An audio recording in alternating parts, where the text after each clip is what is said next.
contre-changement de main au galop. Dans un premier temps, je vais donc vous définir ce qu'est le contre-changement de main au galop, pour ensuite aborder donc la progression pour arriver à ces contre-changements de main, et ensuite aborder les principaux problèmes rencontrés, ainsi que des solutions et des exercices pour y remédier. Les contre-changements de main sont des changements de main alternativement répétés en appuyant. Ils peuvent s'exécuter au pas, au trot et au galop. Aujourd'hui, nous allons donc nous concentrer exclusivement sur le contre-changement de main au galop. Il faut au préalable, pour ces contre-changements de main, un cheval confirmé au travail de deux pistes et au changement de pied. Donc c'est vraiment important d'avoir des chevaux à l'aise et confirmés sur les appuis au galop, mais également capables de réaliser des changements de pied vraiment en équilibre et très fluides. Le premier contre-changement de main apparaît dans les épreuves Pro 3 avec une seule inversion. Dans l'épreuve Grand Prix, nous retrouvons 4 inversions, c'est le fameux zigzag, qui est donc composé de 5 appuyés, de 5 changements de pied et de 4 inversions. La difficulté de l'exercice vient qu'à chaque changement de main, l'incurvation de l'avant-main et le pli de l'encolure sont d'abord orientés dans leur nouvelle direction, ce qui va vraiment agir sur l'équilibre latéral du cheval. Donc au moment de ces changements d'incurvation, ces changements de pli, l'équilibre latéral va vraiment être perturbé et ça va être l'objet de notre progression, de vraiment travailler sur cet équilibre pour garder un cheval vraiment incurvé autour de sa jambe intérieure et donc en équilibre. La difficulté de ces exercices augmente en fonction du nombre d'appuyés sur la même distance, puisque pour pouvoir les multiplier, il est nécessaire d'avancer moins, avec le risque de perte d'impulsion que cela comporte. Donc on a vu que sur les épreuves Pro 3, il y avait une seule inversion, donc deux appuyés. Donc sur une longueur de 60 mètres du rectangle, 2 appuyés, une inversion, alors que sur le Grand Prix, il y a 5 appuyés. Ce qui va impliquer donc plus d'équilibre, plus de rassemblés, des appuyés plus serrés, des changements de pied qui s'enchaînent plus vite et l'obligation de compter son nombre de foulées, ce qui oblige donc à réaliser un changement de pied à un instant précis et pas attendre que le cheval soit prêt pour pouvoir changer de pied. Pour l'obtention de ce mouvement, dans la dernière foulée d'appuyé, le cavalier redresse son cheval sur la jambe intérieure, monte sa foulée de galop et change de pied en équilibre. Là, j'insiste vraiment sur la qualité du changement de pied, puisque c'est vraiment ce changement de pied qui va contribuer à la qualité de l'appuyé qui va suivre. Donc vraiment, qualité de l'appuyé, qualité du changement de pied pour favoriser l'appuyé qui suit. L'intérêt de ce mouvement est que les contre-changements de main contribuent à donner aux chevaux la touche finale de mobilité latérale au travail de deux pistes en les rendant attentifs à inverser leur équilibre à tout instant dès la première sollicitation. Donc à force de répéter ces contre-changements de main, on a souvent des chevaux qui ont tendance à anticiper, qui volent un petit peu les changements de pied, qui volent un petit peu le départ sur l'appuyé. Et cet exercice donc du contre-changement de main les oblige vraiment à rester attentifs et vigilants aux aides du cavalier. Donc notre progression vers le contre-changement de main. Dans un premier temps, premier exercice sera vraiment d'appuyer et de redresser le galop en repartant en ligne droite. Ce qui va être vraiment important dans cet exercice, c'est de pouvoir redresser le galop et repartir en ligne droite avec notre jambe intérieure. Donc ici, la jambe droite du cavalier et sa reine extérieure, sa reine gauche. Donc vraiment, le cheval repart en ligne droite par les aides donc, de l'incurvation, jambe intérieure et reine extérieure. Notre deuxième exercice dans cette progression sera de changer de pli dans l'appuyé. Donc sur un grand appuyé, il faut pouvoir changer de pli, puis repartir en appuyé. De nouveau, là, je vais insister vraiment sur la réponse à la jambe intérieure. Donc, après le changement de pli, pouvoir repartir sur l'appuyé, mais vraiment avec un cheval calé sur notre jambe intérieure et notre aine extérieure.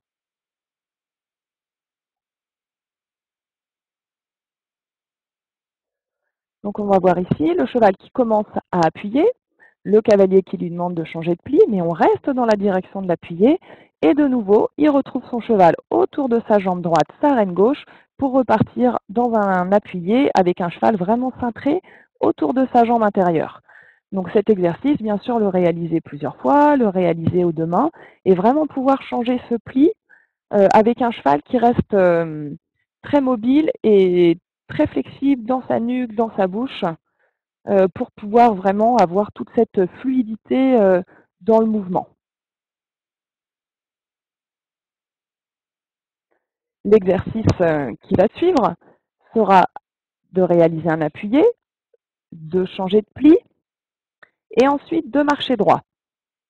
C'est vraiment une étape importante dans la progression, puisque le fait de marcher droit et de changer de pli va vraiment inciter le cheval à changer de pied, à voler un peu ce changement de pied, à changer de pied tout seul, et va le perturber dans son équilibre latéral. Donc vraiment être capable de pouvoir appuyer, changer de pli et marcher droit sans changer de pied dans un premier temps, avec vraiment la conservation de cet équilibre latéral. Donc là, on est toujours sur cet appuyé à droite. Donc on voit le cheval qui appuie à droite et son cavalier qui arrête donc l'appuyé, qui change de pli, mais le cheval reste sur sa ligne droite. Il n'est pas perturbé dans son équilibre. Et d'ailleurs, il peut redresser et repartir en marchant droit. Étape vraiment importante, hein. Et ne pas hésiter à revenir à cette étape si jamais dans les exercices suivants, ça commence un petit peu à être à cafouiller, à être perturbé. Étape suivante. Donc appuyer, changer de pli, changer de pied et marcher droit. Donc pour le moment, on ne va pas repartir dans notre deuxième appuyé. La raison, c'est vraiment toujours de conserver cet équilibre latéral, que le cheval puisse changer de pied. Donc on travaille la qualité du changement de pied, pouvoir donc avoir un changement de pied ample et non un cheval qui se couche tout de suite pour repartir sur l'appuyé suivant. Donc là, on passe vraiment d'une jambe d'incurvation à l'autre.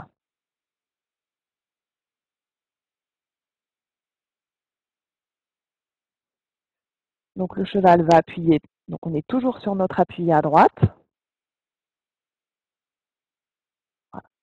Changement d'incurvation, le changement de pied et on se retrouve donc incurvé autour de la jambe gauche avec cette reine droite tenue. Important vraiment hein, de repartir avec ces aides de l'incurvation de l'autre côté. On passe vraiment le cheval d'une incurvation à l'autre. Vraiment très important, ça va vraiment conditionner le futur appuyé.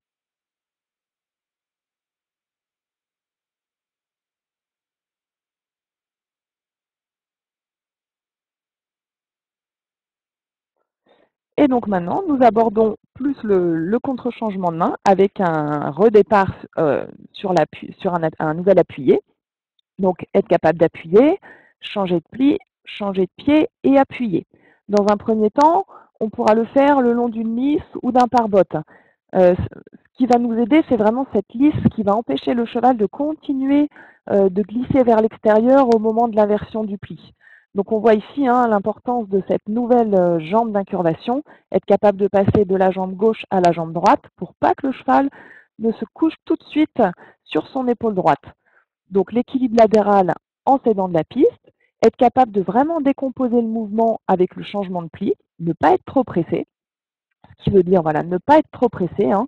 Dans un premier temps, on ne repart pas trop vite sur son appuyé, on décompose vraiment son mouvement, on prend son temps, passer d'une jambe d'incurvation à l'autre et repartir dans l'appuyé après avoir retrouvé l'équilibre attendu, l'équilibre latéral surtout. Hein. Donc vraiment prendre son temps et ne repartir dans l'appuyé dans un premier temps que quand le cheval est de nouveau bien incurvé, jambe intérieure, reine extérieure.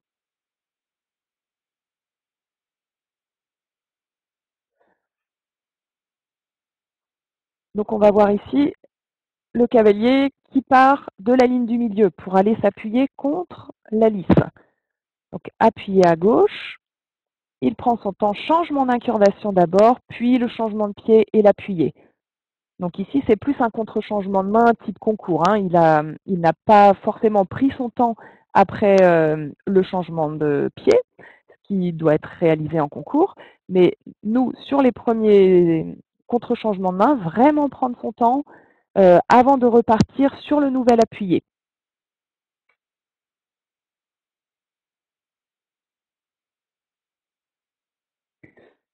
Enfin, dernier exercice, et un peu la finalité du coup du contre-changement de main, c'est d'être capable d'enchaîner les contre-changements de main. Donc au niveau de la progressivité, d'abord en réaliser deux appuyés, donc avec une inversion, puis 3, puis 4. Et d'abord, commencer à faire ces inversions sans compter son nombre de foulées pour ensuite réaliser un compte de foulées. C'est important de ne pas se focaliser au départ sur le compte des foulées, parce que ça nous met un stress supplémentaire et on a tendance à négliger un peu le changement de pied, la qualité et la préparation du changement de pied. Donc d'abord pouvoir les enchaîner sans compter les changements de pied, et ensuite quand on est vraiment prêt, quand on maîtrise vraiment donc cette inversion, pouvoir compter son nombre de foulées. Le compte de foulées d'ailleurs n'arrive que sur les épreuves pro 1. Donc vraiment être capable d'inverser au début, mais sans se focaliser sur le compte de changement de pied, de foulée d'appuyé, pardon. Donc on va voir ici vraiment l'appuyé que l'on retrouve sur l'épreuve du Grand Prix, avec 4 inversions, 5 changements de pied, 5 appuyés. Donc cet appuyé du Grand Prix est vraiment composé de 3 foulées, je change de pied, 6 foulées, je change de pied, 6 foulées, je change de pied, 6 foulées, je change de pied, et 3 foulées pour finir. Voilà, et on voit à la fin le cheval qui change de pied, qui repart.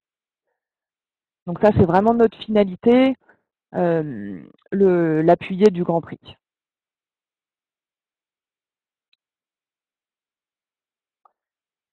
Donc maintenant qu'on a vu cette progression, je vais vous parler des principaux problèmes rencontrés, quelques exercices pour les corriger.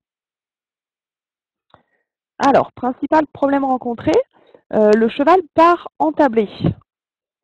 Après donc le changement de pied pour partir sur son nouvel appuyé. Ce que je vais vous proposer, c'est d'exécuter un cercle après le changement de pied. Alors, ce qui va être important, c'est vraiment d'obliger le cheval à partir avec ses épaules. Pour lui donner vraiment ce réflexe de partir avec les épaules et non de partir sur son appuyé avec les hanches. Donc au début, on oublie complètement le nouvel appuyé et on part vraiment sur un cercle et on se concentre vraiment sur partir avec les épaules. Donc on va voir ici, suite à l'appuyé à droite, le cavalier qui va prendre le temps de changer de pli, changer de pied et partir tout de suite sur le cercle. Voilà, conditionner le cheval à partir avec les épaules et non partir de nouveau sur un appuyé. Donc ne pas hésiter à revenir sur cette étape-là, aux deux mains bien sûr, pour vraiment reconditionner le cheval à partir avec ses épaules et pas voler l'appuyé suivant en partant entablé.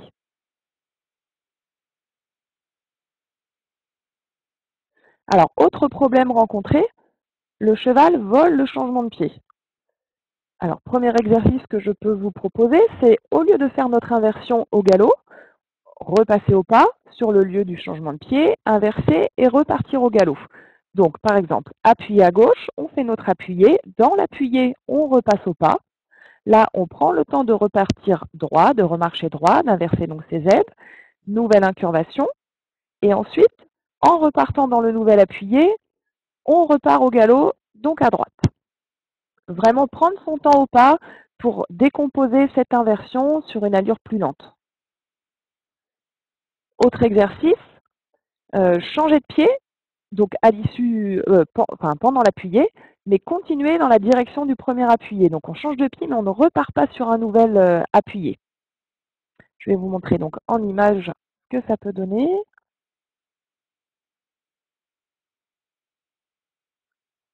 Donc toujours notre appuyé à droite, on va inverser le pli, changer de pied, Et là, on ne repart pas sur l'appuyé à gauche, on continue en partant un peu sur une session vers la droite. Donc cet exercice oblige vraiment les chevaux à rester attentifs, à s'équilibrer et à ne pas voler le départ sur le prochain appuyé. Et vous verrez, il y a une main où c'est plus facile que l'autre.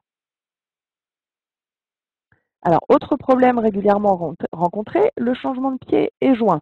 Là, c'est souvent avec des chevaux qui ont tendance à voler, à anticiper un peu ce changement de pied et à repartir trop vite. Donc, on va revenir là sur une étape qu'on a vue précédemment, hein, sur une des premières étapes, et chercher à réaliser un changement de pied vers l'avant et non vers le côté. Donc vraiment, à l'issue de l'inversion, du changement de pli, on change de pied et on repart droit avant de repartir sur l'appuyé. Et on cherche vraiment la qualité du changement de pied. Si on ne se focalise plus sur le contre-changement de main, sur l'appuyé, mais vraiment sur la qualité de ce changement de pied en prenant son temps et en cherchant à avoir un changement de pied vers l'avant et non vers le côté. C'est souvent voilà, avec les chevaux qui ont tendance à repartir trop vite sur le côté. Donc de nouveau, on les remet vers l'avant. Donc ce qu'il faut retenir, vraiment attendre de changer de pli avant de changer de pied. Si on change de pied avant de changer le pli, ce qui se passe, c'est qu'on a un appuyé qui est déclenché vraiment très tard après le changement de pied. Donc vraiment, on prend le temps de stopper notre appuyé, on change de pli et ensuite on change de pied, et non l'inverse. Sinon, vraiment, on n'arrive pas à partir sur l'appuyé après le changement de pied. Être vraiment vigilant à la réponse à la jambe d'incurvation, être capable de passer d'une jambe à l'autre, hein, vraiment un cheval incurvé, jambe intérieure, reine extérieure. Prendre son temps surtout.